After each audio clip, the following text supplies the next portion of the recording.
नमस्कार, जनता टीवी देख रहे हैं आप और मैं हूं आपके साथ रितेश कुमार गौतम। और वक्त हो चला है अपना प्रदेश उत्तर प्रदेश का। और देश भर में विपक्ष के नेता 22 जनवरी के बाद से ही राजनीति में काफी एक्टिव दिखाई पड़ रहे हैं। और इस कड़ी में एक्टर और टीएमसी सांसद शत्रुघ्न सिन्हा ने आसनसोल में अयोध्या में राम जन्मभूमि मंदिर पर टिप्पणी की, जिसके बाद से ही सोशल मीडिया पर शत्रुघ्न सिन्हा को काफी ट्रोल किया जा रहा है। आइए सबसे पहले आपको सुनवाते हैं क्या कुछ कहा है शत्रुघ्न सिन्हा ने। मंदिर में जा रहे थे वो प्राण प्रतिष्ठान के प्राण प्रतिष्ठान हुआ हुआ जब मंदिर में लोग जा रहे थे, उसको इतना प्रचार किया गया मंदिर मंदिर। फिर क्या हुआ प्रचार का नतीजा? मैं थोड़े दुख के साथ कहता हूं, मैं तो पार्टी में बहुत सारा रहा हूं, मैं अपने बर्तनों को बहुत अच्छी तरह जानता हूं, पहचानता हूं। जब पहली बार टूरिस्ट लोग गए वहां पे इतने प्रचार के बाद, तो आपको सुन के खासकर इंडियन और नेशनल को बड़ा ताज्जुब होगा। पहले 5 लाख लोग पहुंचे, 5 लाख। हालांकि मंदिर निर्माण में देखा होगा, किसान नहीं थे, गरीब नहीं थे, आम इंसान नहीं थे, बड़े बड़े धरना से लोग थे, उनको बुलाया गया था। बड़े बड़े कॉर्पोरेट हाउसेस को बुलाया गया था, बड़े बड़े कलाकार लोगों को बुलाया गया था, स्टार लोगों को बुलाया गया था, आम आदमी को नहीं बुलाया गया। इतना प्रचार के बावजूद सर आप भी सुनिए गौर से, पहले दिन 5 लाख लोग पहुंचे वहां पर प्रचार के बाद। दूसरे तीसरे दिन 3 लाख, संख्या बहुत कम हो गई। उसके 2-3 दिन बाद 2 लाख फिर आ गए, और उसके 2-3 दिन बाद 5,000, 10,000, 20,000, और अभी तो 1,000, 2,000 लोग जा रहे हैं वहां पे।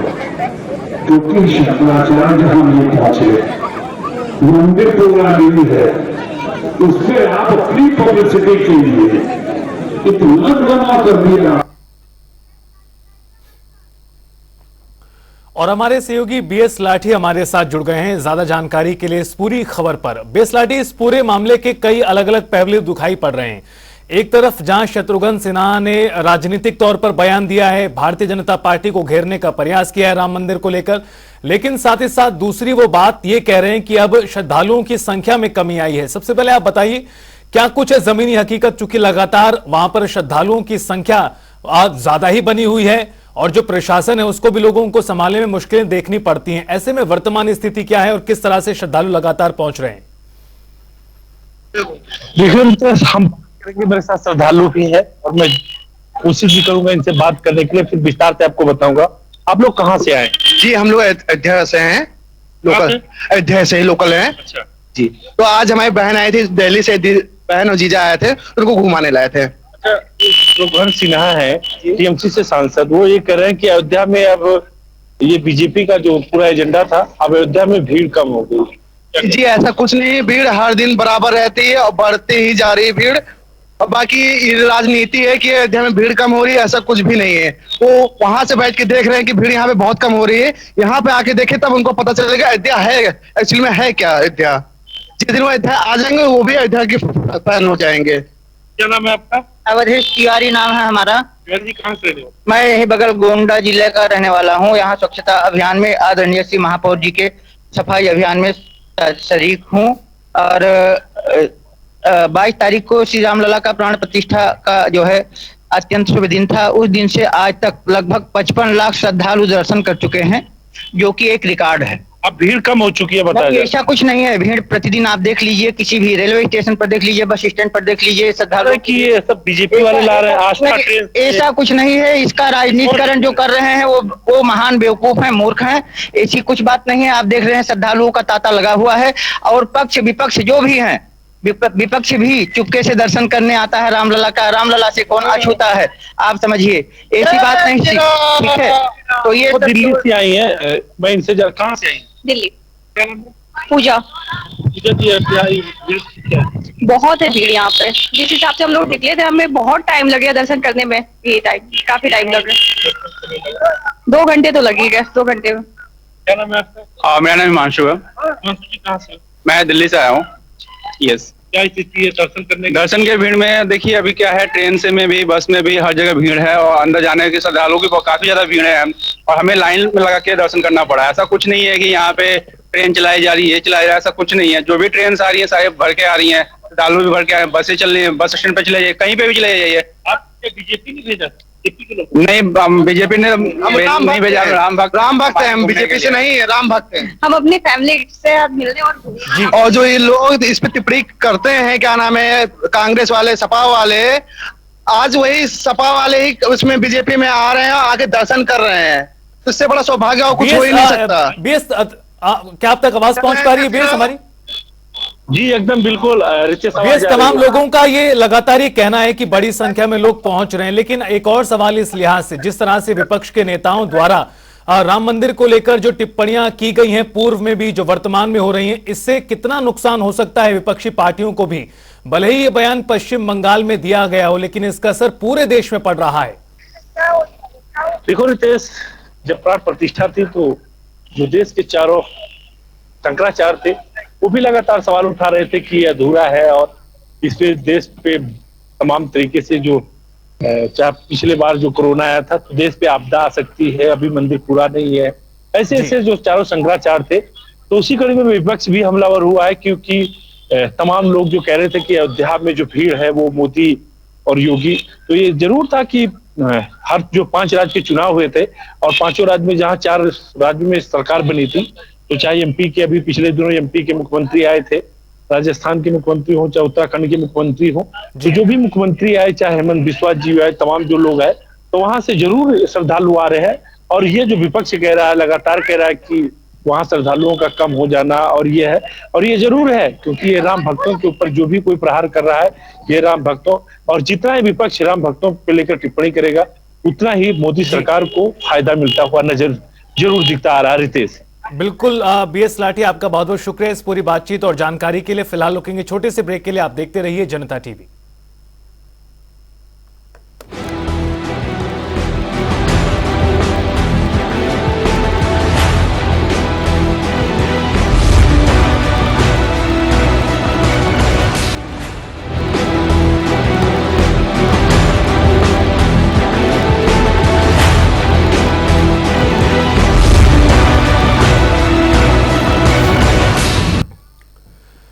ब्रेक के बाद स्वागत है। बुलेटिन में आगे बढ़ते हैं। डीएमके सांसद ए राजा ने एक बार फिर विवादित बयान दिया है।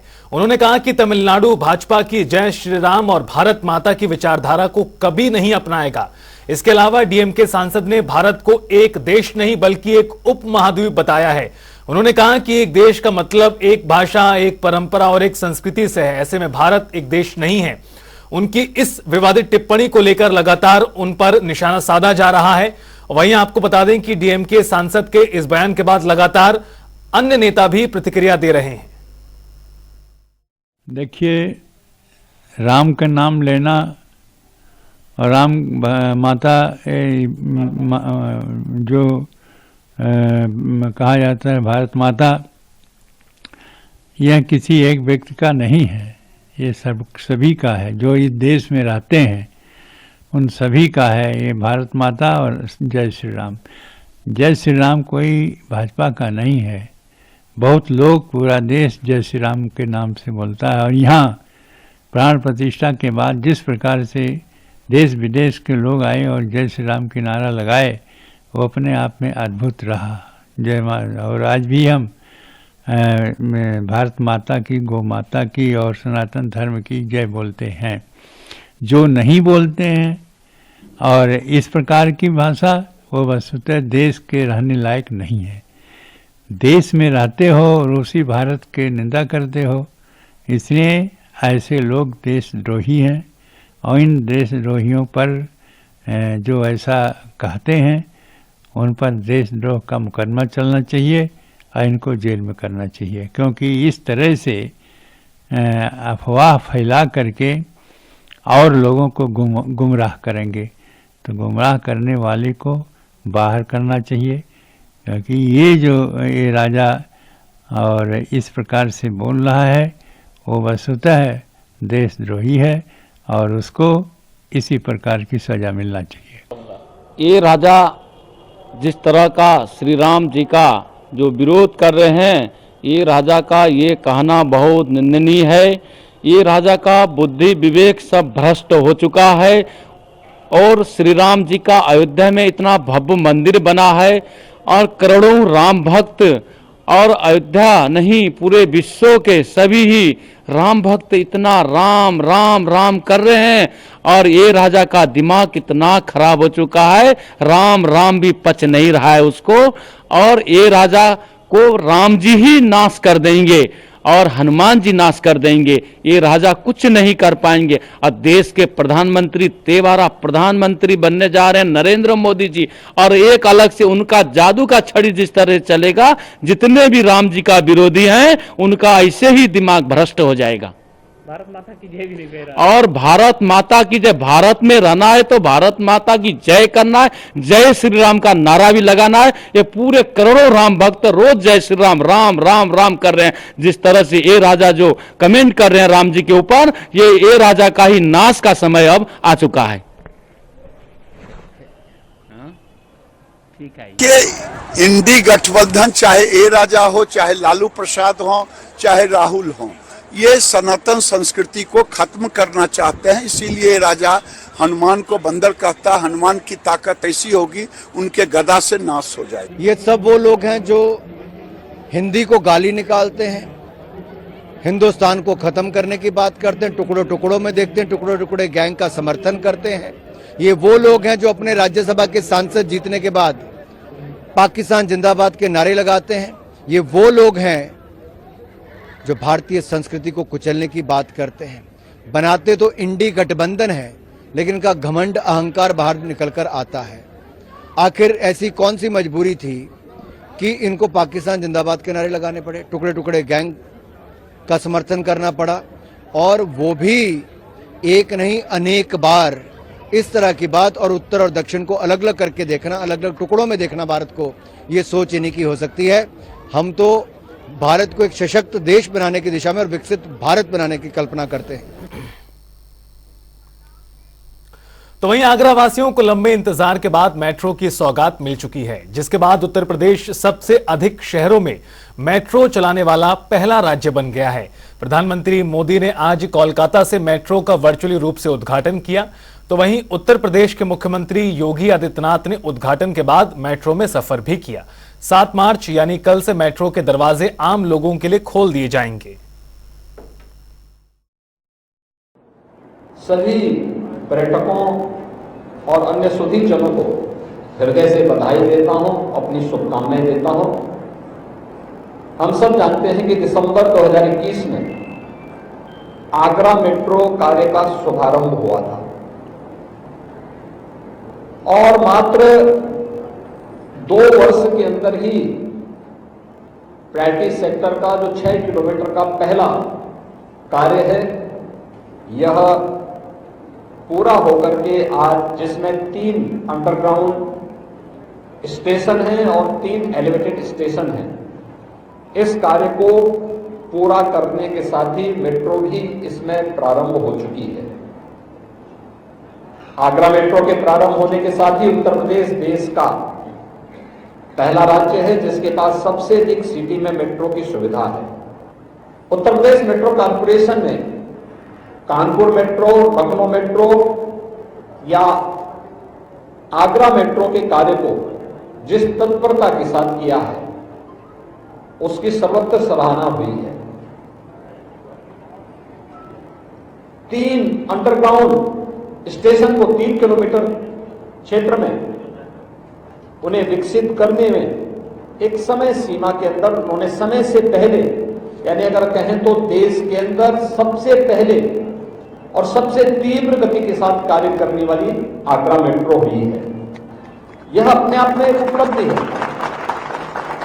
और इसके लिए मैं उत्तर प्रदेश मेट्रो कॉर्पोरेशन के लिए, उनकी सुविधा के लिए हृदय से उन्हें धन्यवाद देता हूं कि आदरणीय प्रधानमंत्री जी के विजन को जिस प्रभावी ढंग से आज उत्तर प्रदेश वासियों के हित में या उत्तर प्रदेश आने वाले पर्यटन और टूरिस्ट के हित में इस कार्य को उत्तर प्रदेश मेट्रो कॉरपोरेशन ने करके दिखाया है, ये वास्तव में आम जनमानस की सुविधा को, उनकी सुरक्षा को ध्यान में रख करके किए गए प्रयासों का प्रतिफल है।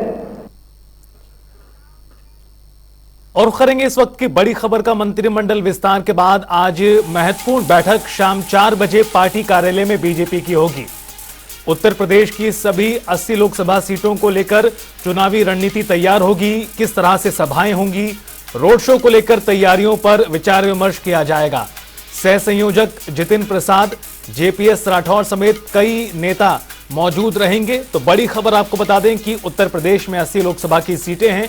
कल मंत्रिमंडल का विस्तार हुआ है और उसके बाद आज ये बड़ी बैठक बीजेपी प्रदेश कार्यालय में होने जा रही है।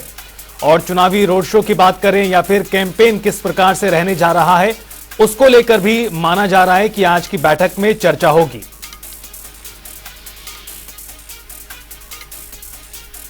तो बड़ी खबर, अहम जानकारी, मिशन मोड में है भारतीय जनता पार्टी और मिशन है चुनावी। चूंकि उत्तर प्रदेश जहां पर 80 लोकसभा की सीटें आती हैं, 2019 में बीजेपी ने शानदार प्रदर्शन किया था और अब 2024 को लेकर भी 100% सीट जीतने का दावा लगातार बीजेपी द्वारा किया जा रहा है और उसको पूरा करने के लिए एक के बाद एक कई बैठकें भी दिखाई पड़ रही हैं। इस क्रम में आज महत्वपूर्ण बैठक होगी और चुनावी रणनीति को लेकर मंथन किया जाएगा। हमारे सहयोगी टीएन मिश्रा जी हमारे साथ जुड़ गए हैं ज्यादा जानकारी के साथ। टीएन मिश्रा जी, कल मंत्रिमंडल का विस्तार हुआ है, एक नई ऊर्जा देखने के लिए मिल रही है, दूसरी तरफ आज एक महत्वपूर्ण बैठक चुनावों के दृष्टिगत हो रही है, क्या कुछ जानकारी?